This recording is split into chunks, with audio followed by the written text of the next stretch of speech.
What's up, everybody? Welcome back to the channel. If you're new here, my name is Chris. This is Cruising on Comps. And today in this video, I am going to discuss what I personally think Carnival should do with their new rewards program. And yes, I know a majority of you are saying, wad it up and shove it where the sun don't shine. And I agree with you. However, we need to be realistic with what can happen that will actually benefit everyone that currently has status with Carnival. What can they do with this system that they've introduced to massage it and make it better versus what it actually is? And here are my personal thoughts on what I think would be the best move forward to keep those people that have spent years earning their loyalty happy and actually provide them with the loyalty for their loyalty to you as Carnival. And then on top of that, also help mitigate the supposed issues with the program being top heavy. So I'm just going to speak from the perspective of someone who has been in management with very large Fortune 500 companies. And I've also been in executive management with some smaller corporate companies, and understanding the mix between customer loyalty and profitability. At the end of the day, Carnival is a company.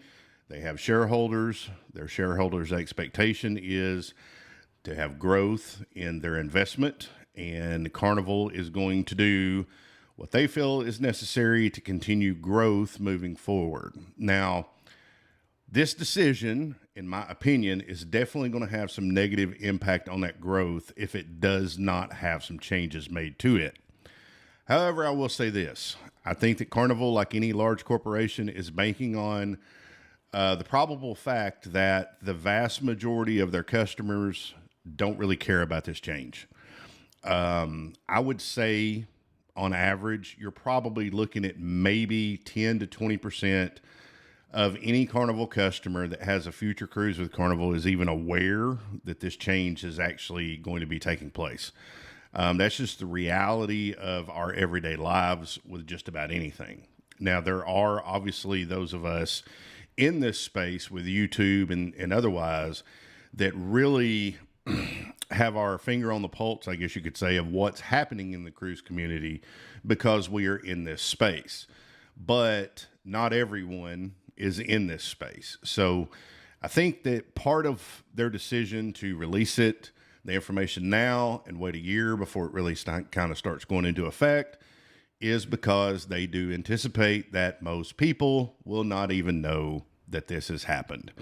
There are obviously a large number of cruisers that really don't care about loyalty at all. I think that is another smaller percentage of cruisers that actually do. Me personally, I've only sailed on Carnival. However, I'm not particularly tied to loyalty with them. I just sail with them because they give me the best deal. And I have other cruises planned with other cruise lines in the future that are not on Carnival.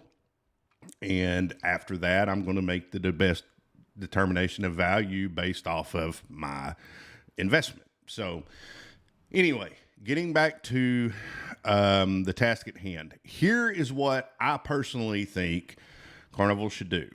The first thing is do away with the STARS program regarding the rewards program. Keep everyone's loyalty as it currently is. If you're diamond forever. If you're platinum, you can still work your way to diamond. If you're gold, you can work your way to platinum, et cetera, et cetera. Keep everything exactly like it is. You earn loyalty based off of how many nights you cruise with Carnival, as it's been for years. However, keep the points program. Carnival should have the data of every dime every customer has spent under the VIFP program. Use that data to determine what tier level within the current tier level a customer would fall, because the reality is, from a fairness perspective, There are certainly diamond members out there that have taken 1 or 2 cruises a year. They've done it for 20 years and they've gained their status that way. And there are diamond members out there that have done the exact same thing, except for they've paid for a suite or they've gambled a lot of money in the casino or whatever the case may be. And their actual monetary investment into Carnival has been much greater than other people in the same tier level as them. So let's be fair to those folks and let's determine how much money each VIFP number has actually spent with Carnival. And from there, determine how many points per dollar those individuals get under the probationary period. So for example, if you are a diamond member, but you always stay in a suite, you're going to become a higher point tier level than someone who is diamond, but has always stayed in an interior cabin. Therefore, that top individual is going to initially earn more points per dollar on future cruises in the point accumulation period than someone who does not or has not spent that amount of money in the past, but has obtained that status just through doing what they needed to do to get there. From there, those points can then be used for the onboard perks that come with current loyalty status. Now, I know that's not going to make everyone happy. I know if you're a diamond member and you're supposed to get early boarding, you want early boarding, you've earned early boarding, and I understand that, but we're going to have to kind of come to a common denominator here, because otherwise everybody gets the shaft all of the time. So what that would mean is those top tier levels of loyalty for points would accumulate more points per dollar spent. However, you also need to look at how many nights people have stayed in these tiers, and you need to tier the tier for that as well. So if someone is diamond and has stayed 400 nights, has sailed 400 nights versus someone who's diamond and they've only sailed the bare minimum of 200 nights, then the 400 night person should get priority when it comes to their ability to use their points that they've accumulated for onboard perks such as early embarkation and debarkation. That, to me, is the fairest way to do it. And this should not be difficult to do. Yes, I know you have millions of customers, Carnival, but you also have all of the data. It's going to cost you a lot less money, in my opinion, to accumulate that data, evaluate that data, and set these levels versus your cost per acquisition for a new customer. Because if you don't make some changes, you are going to have to acquire some new customers to replace those that you've made very angry that are never going to cruise with you again.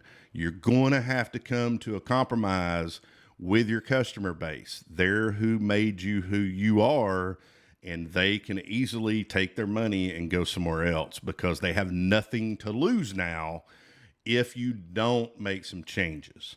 So that would be one of the first things that I would do. And then from there, limit the quantity of perks. If you have an issue on a cruise, any cruise where you cannot accommodate everyone, and that's why you're making this change, then you need to limit your quantities for each perk. And you need to be able to do that with not also offering the same perk for a cost. You need to just allow people to use their accumulated points to get faster to the fun as an early embarkation perk, instead of also selling it on your website. Now, you have a limited quantity. You're obviously going to know how many people utilize that limited quantity. So if you get to a point where it's 2 weeks before the cruise and you have excess inventory of that perk, then you can simultaneously release it to the next tier, as well as offer it as an onboard perk that can be purchased. With that, you're going to allow people, which is essentially what you're, I think, trying to do now. You're going to allow people to utilize the money that they spend by accumulating these points on the things that actually matter to them. As an example, for me personally, I don't actually like getting on the ship early. I don't get on the ship until about 1 o'clock, 1:30 in the afternoon. The reason for that is I want to be able to go to my cabin as early as possible, but I don't want to have to pay for it. And if I'm going on an 8-day cruise, I would rather just avoid the big, huge groups of people at the beginning of embarkation and wait till a little bit later in the afternoon and just get on then, because it's just a much simpler process that goes by a lot faster, and I'm not spending all my time waiting in line. So to me, early embarkation is just really not something that I'm interested in. It's not a perk to me personally. And I think that there's a lot of people out there that are kind of like that. What is a perk to me, because I do work while I'm on the cruise ship, is internet. If I can save money on the cost of internet, or I can reinvest my money via points in an internet package, that's very important to me.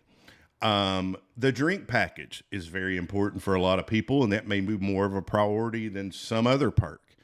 So once you establish how many points it's going to take and really give detailed information about what you can spend these points on, and then you provide Diamond members with a tier basis based off of how much money that they have spent with you as a company up to this point, and you allow them in the first period to accumulate more points per dollar as a reward for being such a dedicated customer and spending all of this money, then you're going to put them in a position where they're going to feel like they're actually getting value for their loyalty. And then in addition to that, you're being fair to those that have really sailed with you a ton in providing them with priority to take their points and to use them for whatever perks that they choose to use them for. Perhaps even make it where on that tier level, if they don't have enough points, they still have early access to purchase those things for a price that is a discounted price. It's 50% off or something of that nature. This would be something that's not uncommon in multitudes of other industries. And one that I can give you an example of, I'm a huge Metallica fan. I was a member of the Metallica fan club back when you actually had to pay for the Metallica fan club. Then they decided to make that free. But what they did for all of those people that were what they now call legacy members is your legacy with them, your loyalty to them, and the fact that you used to pay for the program puts you into a particular section where now you have earlier access to purchase tickets than even just regular fan club members do.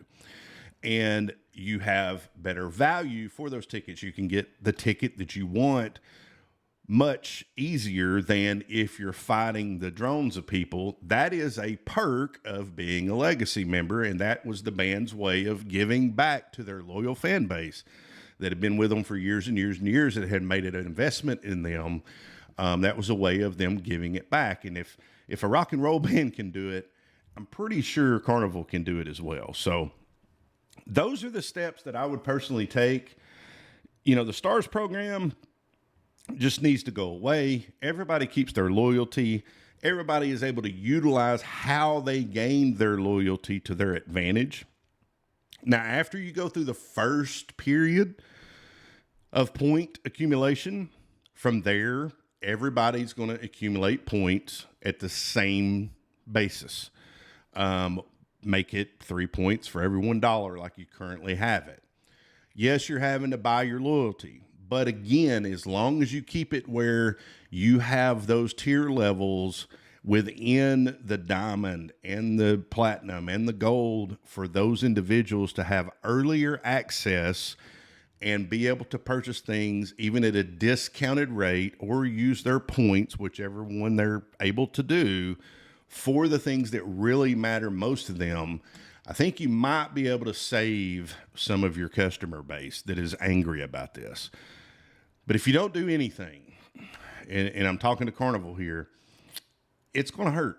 It's going to hurt. And you really need to consider not only the valued customers that have helped build your brand, possibly losing them, but you need to really take into consideration your cost of acquisition of a new customer. And it's been my experience being involved in management of these businesses that that's something that is always routinely overlooked is, well, there's always somebody in line to take the spot of someone who leaves, but there's a cost to acquire those customers. And you really need to take that in consideration, because right now there are a lot of very angry people, and those angry people are going to speak with their wallet. There's no question about it. So anyway, that's my thoughts. Let me know what you think in the comments. Is this a good idea? Am I way off base? Do you have your own personal thoughts?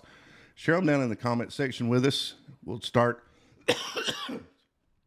excuse me. We'll start a discussion, and hopefully, collectively, we can really help push Carnival to change the current layout of this program. Because for the everyday cruiser that has spent years and years and years gaining loyalty, this is just a slap in the face to you. And I feel for you. I really do. I personally don't really care about loyalty. Again, I'm going to go wherever I'm getting the most value for my money.